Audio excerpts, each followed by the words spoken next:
নির্বাচনের আগে যা প্রতিশ্রুতি দিচ্ছে তা বলছে 100 টাকায় সারা জীবন বসে খায়, আর নির্বাচনের পরে যখন দরজা খুলে বাইরে যাচ্ছি তখন দেখছি ওটা শুধুমাত্র মাদুর ছিল, তাও গ্যাটের করে খরচা করে আমাকেই কিনতে হয়েছিল। এর বাইরে কিছু নেই।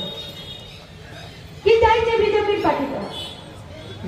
দিল্লিতে এখন সংখ্যা গরিষ্ঠতায় 353টা এমপিকে নিয়ে যারা দেশ 10টা বছর এবং 5টা বছর পরবর্তীকালে যারা চালালো তারা কি চাইছে? वो लोग बोल रहे हैं कि इस देश को हम लोग हिंदू राष्ट्र बनाएंगे। कैसे? भारतवर्षের সংবিধান তো সেকুলারিজম, ভারতবর্ষের সংবিধান তো ধর্মনিরপেক্ষতা। ভারত যখন স্বাধীন হলো, পাকিস্তান যখন আলাদা হলো, পাকিস্তান ইসলামিক কান্ট্রি হলো, কিন্তু ভারতবর্ষ তো ধর্মনিরপেক্ষ দেশ হলো। 75 বছর পরে বিজেপি পার্টিটা হঠাৎ করে কেন বলছে হিন্দু রাষ্ট্র তৈরি করতে চায়?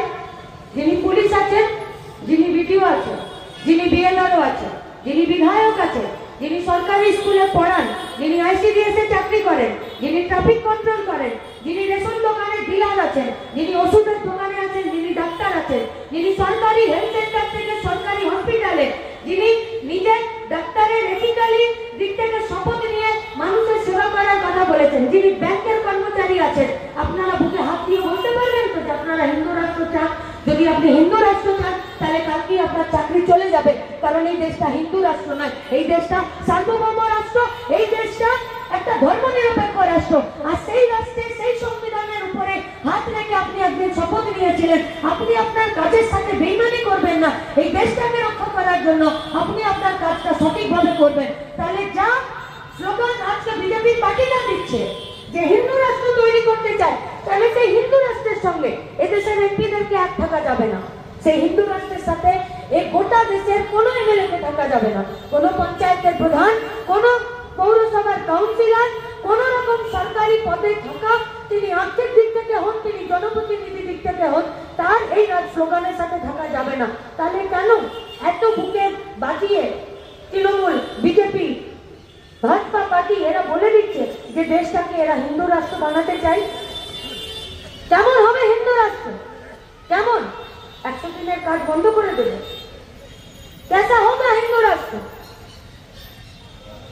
এই ভারতবর্ষে হিন্দু, মুসলমান, শিখ, ইসাই, জৈন, বুদ্ধিস্ট সবাই থাকে।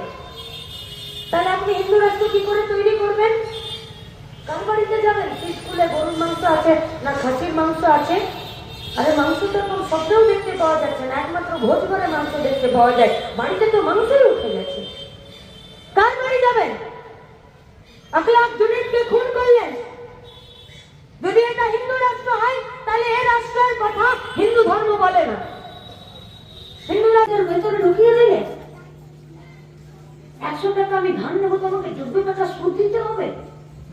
ছিল তো লাল ঝান্ডার সরকার, ছিল তো গোষ্ঠী মেয়েদের 100 টাকা লোন নিত, 11 টাকা সুদ দিত। যে মেয়েটা লোন নিত সে 4 টাকা সুদ দিত, 7 টাকা বাঘের বাচ্চার মতো লাল ঝান্ডার পার্টি সুদ দিত। তোমার তৃণমূলের সরকার বলতে পারবে 14 টাকা যে তুমি মিলে চলে আমার বাড়ির মেয়েগুলোকে জড়িয়ে দিচ্ছ, সেখানে তুমি 1 টাকা নিজের পকেট থেকে দাও? তোমাকে তো চেনা যাচ্ছে না, বলছে তুমি সরকার না, তুমি লটারিওয়ালা, চাকরি না দিয়ে তুমি পড়ে পড়ে লটারি দোকান খুলে দিলে। তোমাকে তো বোঝা যাচ্ছে না যে তুমি সরকার নাকি তুমি সুদের কারবারি করো।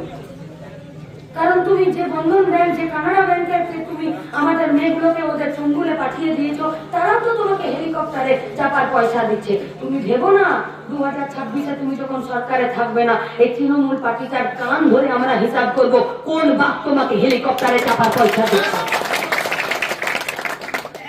সিপিএম পার্টি দুর্নীতি করবে না, আর কাউকে দুর্নীতি করতেও দেবে না। ইলেকটরাল বন্ডে তৃণমূল, কংগ্রেস, বিজেপি লক্ষ লক্ষ কোটি কোটি টাকা ঘুষ নিয়েছে। মোহাম্মদ সেলিম, সীতারাম ইয়েচুরি, বদরুদ্দোজা খানদের, মনুদাদের পার্টিটা বলেছে আমার 1 টাকা দরকার নেই, কিন্তু যারা আমার বাচ্চার ওষুধ জাল করে সেই টাকা ঘুষ নিয়ে হেলিকপ্টারে চাপছে, তাকে আমি হেলিকপ্টারে চাপতে দেব না, আর তাকে আমি ঘুষের টাকা নিতেও দেব না। তাই আমাদের কাছে খুব গর্বের, আপনার কাছে হাত পাতা। আমরা 2 টাকা 5 টাকা 10 টাকা 2000 5000-এর জন্য আপনার কাছে হাত পাতবো, তাতে আমাদের কোনো লজ্জা নেই। আমাদের কলারটা উঁচু হয় যে আমরা চুরি করিনি, আমরা হাত পেতে মানুষের ভালোবাসার টাকা নিয়ে ঝান্ডা টাঙিয়েছি।